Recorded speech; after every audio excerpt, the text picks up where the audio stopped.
In this video, I'll show you how you can make Google your standard search engine in Google Chrome. What you want to do is you want to open up Google, click on these dots, go to Site Settings. In here, click Search Engine, and then click Change. In here, you can choose exactly the search engine that you want to use. And if you want to use Google, select this one and set as default. After that, you want to head to default browser and check which one is your default browser. Now, if you can change it in here, just do it in here. If you cannot do that, come down here and search for default and find default. You can select default apps or just default web browser. Open up this one and you'll come to this page. In here, you're going to find web browser.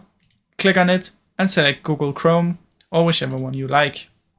Once you've done that, you can close it down. And now Google will be the default search engine and the default browser on your PC. Now, I really hope you enjoyed this video.